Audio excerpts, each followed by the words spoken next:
যুক্তরাজ্য থেকে আমাদের সাথে যোগ দিবেন doctor Farid Ahmed, senior consultant, national health service এবং ব্রিটিশ মেডিকেল অ্যাসোসিয়েশনের পলিসি মেকার। তিনি সিনিয়র কনসালটেন্ট যুক্তরাজ্য থেকে। আমরা প্রথমেই চলে যেতে চাই ডাক্তার ফরিদ আহমেদের কাছে। ফরিদ আহমেদ, শুনতে পাচ্ছেন কিনা আমাকে? আসসালামু আলাইকুম Ishraq, I can hear you loud and clear.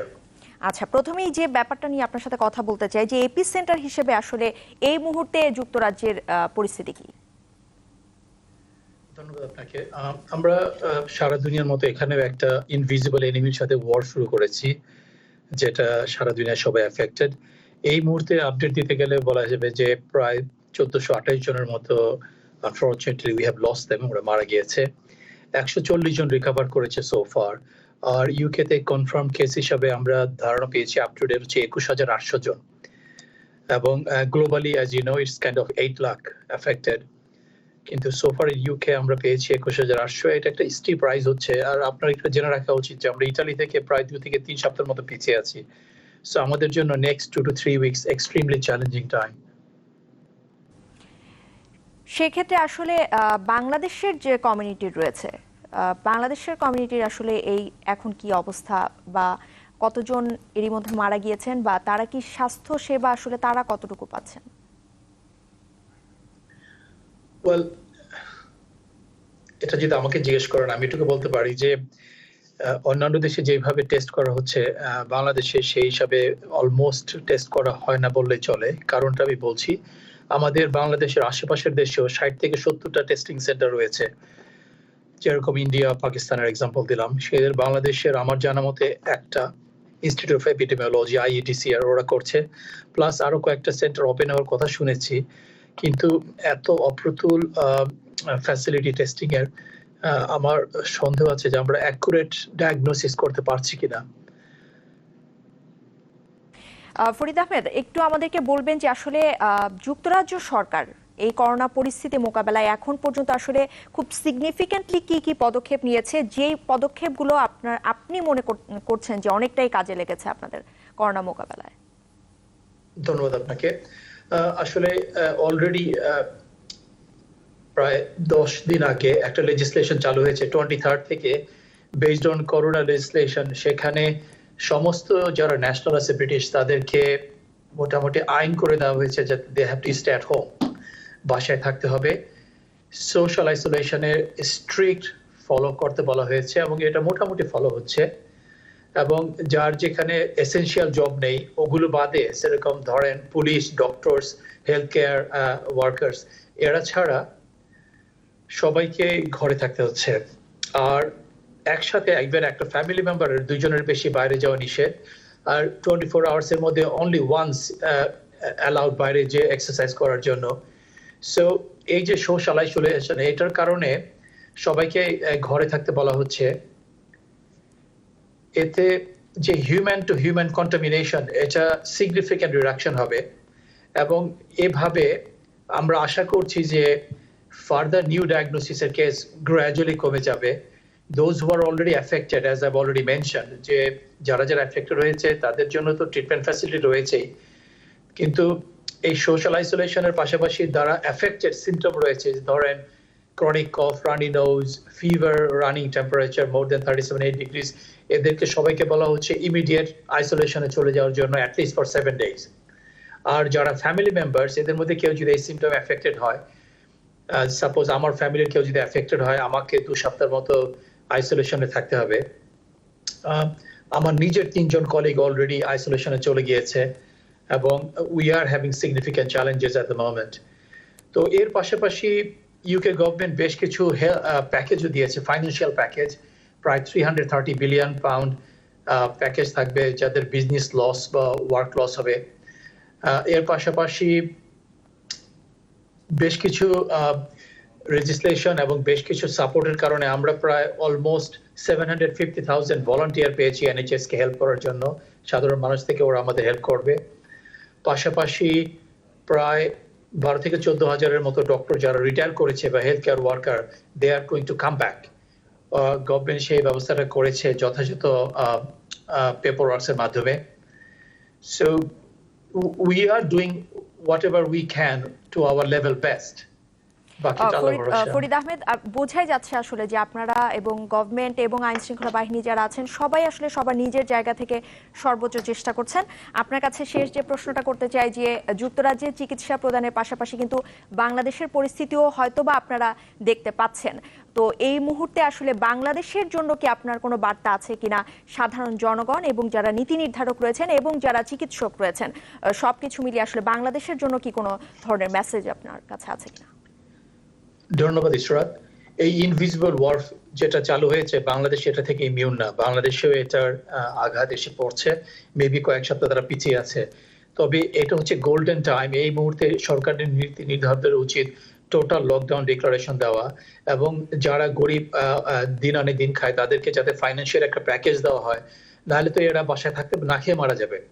আর পাশাপাশি হেলথ কেয়ার ওয়ার্কারদের ব্যাপারে বলবো যে এই মুহূর্তে এটা এক্সট্রিমলি ইম্পর্টেন্ট যে প্রতিটা হেলথ কেয়ার ওয়ার্কারদের পার্সোনাল প্রোটেক্টিভ ইকুইপমেন্ট ডেলিভারি দেওয়া। আদারওয়াইজ যে রিস্কটা রয়ে গেছে তারা যদি এফেক্টেড হয়, দে বিকাম আনওয়েল অ্যান্ড তারা আর বাকি কাউকে চিকিৎসা দিতে সক্ষম হবে না। এর পাশাপাশি যে সমস্ত ডাক্তাররা পিপি এর অ্যাবসেন্টে অন্যান্য সাধারণ কোভিড এফেক্টেড, সাসপেক্টেড প্লাস নন কোভিড এফেক্টেড আনওয়েল পেশেন্টকে ট্রিট করবে, তাদের প্রত্যেককে হিউম্যান কন্টামিনেশন রিস্ক রয়ে গেল। এবং এই কারণে আমার স্বনির্বন্ধ অনুরোধ থাকবে যারা পলিসি মেকার এবং ম্যানেজমেন্টে আছে তাদেরকে যাতে এই এই পার্সোনাল প্রোটেক্টিভ ইকুইপমেন্ট গুলো হেলথ কেয়ারদের এদেরকে যাতে দেওয়া হয়। এটা একটা সিগনিফিক্যান্ট বেনিফিট হবে পাবলিকের জন্য অ্যাজ ওয়েল যারা হেলথ কেয়ার ওয়ার্কার তাদের জন্য। আর আমি আগেই বলেছি যে এই মুহূর্তে টোটাল লকডাউনটা অ্যাবসলিউটলি ইম্পর্টেন্ট যদি হিউম্যান টু হিউম্যান কন্টামিনেশনটা প্রিভেন্ট করা যায়। কারণ আমরা একটা বিলিফের মধ্যে আছি যে যেটা এভিডেন্স বেসড, যে বাংলাদেশে এই মুহূর্তে রিসেন্ট কয়েক ডেতে কোনো এডিশনাল ডায়াগনোসিস হয়নি, কিন্তু এটা আমাদের বুঝতে হবে যে বিভিন্ন অসুখে তারা মারা যাচ্ছে, আমরা তাদের না করতে পারছি টেস্ট প্রপারলি। সুতরাং আমাদের বুঝতে হবে যে আমাদের দেশে এটা প্যান্ডেমিক হিসাবে দেখা দিতে পারে এবং অলরেডি যেটা ধারণা করছে যে সঠিক পদক্ষেপ এই মুহূর্তে আমরা না নেই, বাংলাদেশেও লক্ষ লক্ষ মানুষ মারা যাওয়ার একটা সমূহ সম্ভাবনা রয়েছে।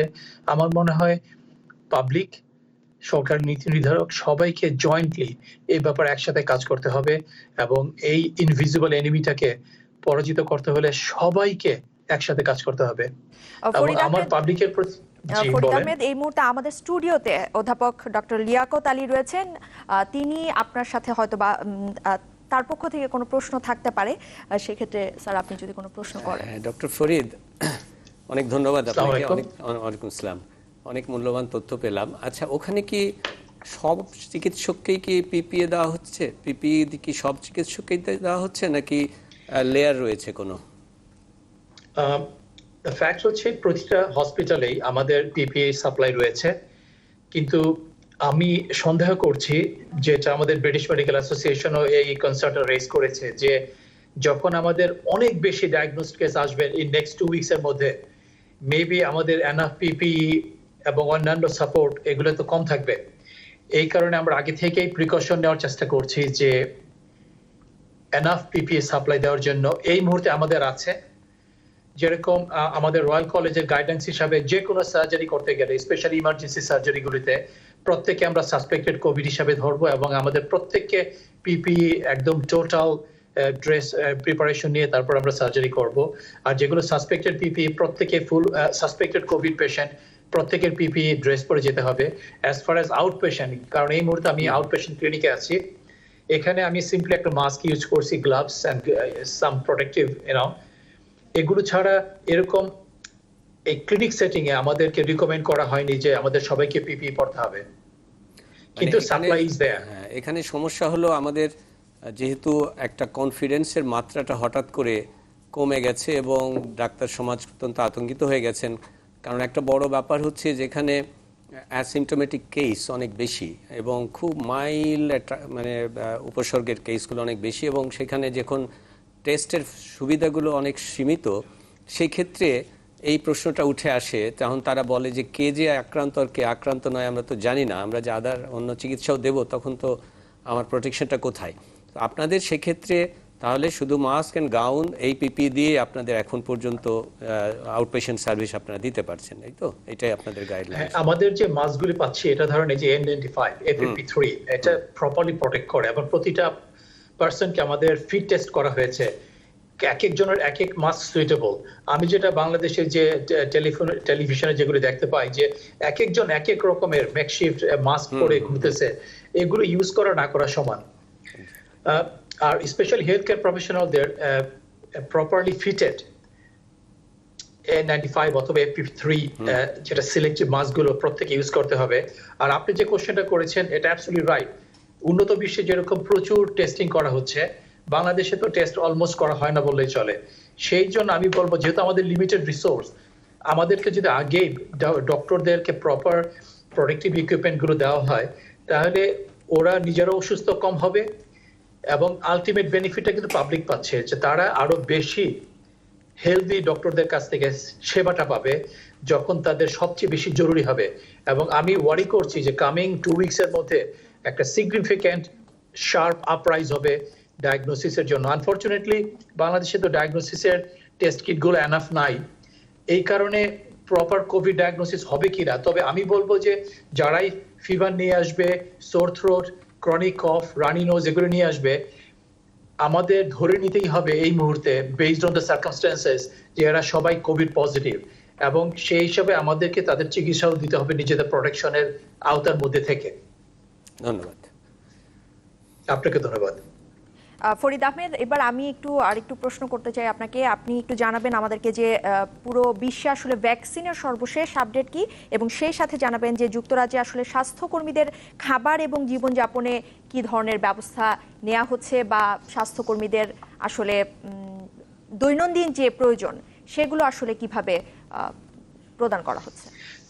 থ্যাংক ইউ ইশরাত, দুটো ভালো কোশ্চেন করেছেন। এটুকু আমি বলতে পারি যে ভ্যাকসিনের ব্যাপারে hundreds of millions of pounds have been utilized আমাদের ইউকে থেকে অ্যাটলিস্ট 40 মিলিয়ন আমি যতদূর জানি, এবং আর হয়তো ফান্ডিংটা আরো বেড়েছে এর মধ্যে। এই ভ্যাকসিন রিসার্চের জন্য অলরেডি কন্ট্রিবিউট করা হয়েছে এবং এটা একটা global work, combined effect work. তারপরেও বাস্তবতা হচ্ছে যে 6 মাস থেকে 1 বছর লেগে যাবে পাবলিকের কাছে সেই প্রডিউস ভ্যাকসিনটা ওদের হাতে পৌঁছে দেওয়ার জন্য। এই মাঝখানে সময়টা অত্যন্ত ক্রুশিয়াল আমাদের জন্য। আর আপনার আরেক প্রশ্ন যেটা করেছেন, আমাদের হাসপাতালে 3 বেলা এখন খাবার সাপ্লাই দেয়, breakfast, lunch and hot dinner প্রতিটা হেলথ কেয়ার ওয়ার্কারদের জন্য, এবং এটা সমস্ত হসপিটালে অন্যান্য জায়গায় দেওয়া হচ্ছে।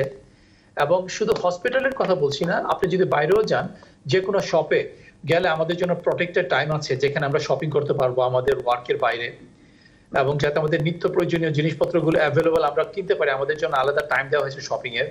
তারপরে বিভিন্ন জায়গায় অফার আছে যে আমাদের কফিগুলো ফ্রি, বিভিন্ন খাবার দাবার অনেক জায়গায় হাফ প্রাইসে দেওয়া হচ্ছে। So government and public and businessman, they are everybody in their own level whatever they can trying to help us, এবং ইট ইজ রিয়েলি কমেন্ডেবল। আপনি লাস্ট উইকে এটা দেখে থাকবেন, একটা পার্টিকুলার টাইমে প্রতিটা civilian they came out to thank us just for the hard work that we are doing, putting our lives in front, frontline ওয়ার্কারদের মধ্যে 3 জন ডাক্তার অলরেডি মারা গিয়েছে NHS এ, এবং আল্লাহ জানে যে কতজন, it could be me, it could be anybody, কিন্তু that doesn't stop us providing the care. We have got the PPE as we needed, এবং সেই সাপোর্টের মাধ্যমে আমরা আমাদের কাজটা কন্টিনিউ করে যাব, এবং পাবলিক এবং গভর্নমেন্ট আমাদেরকে যে সাপোর্টটা দিচ্ছে এই জন্য really commendable. I thank them. Doctor Farid Ahmed, অসংখ্য ধন্যবাদ আপনাকে আমাদের সাথে যুক্ত হবার জন্য, এবং অনেক ধরনের আসলে গুরুত্বপূর্ণ তথ্য আমরা আপনার মাধ্যমে আমরাও পেলাম, এবং সেই সাথে সাধারণ দর্শক যারা আছেন এই মুহূর্তে আমাদের অনুষ্ঠান দেখছেন তারাও কিন্তু অনেক ধরনের পরামর্শ আপনার কাছ থেকে পেলেন। আপনি খুব ভালো থাকবেন এবং খুব ভালোভাবে সেবা প্রদান করবেন, যেন আপনার মাধ্যমে অনেকেই সুস্থ হয়ে বাড়িতে ফিরে যাক, এবং আপনাকে দেখে আমাদের যারা স্বাস্থ্যকর্মীরা আছেন, ডক্টররা রয়েছেন, তারাও যেন অনুপ্রাণিত হন, সেই প্রত্যাশা আমাদের। থ্যাংক ইউ ইশরাত, আপনাকে ধন্যবাদ, এবং প্রফেসর লিয়াকত আলী সাহেবকে ধন্যবাদ ডক্টর ফরিদ। হ্যাঁ।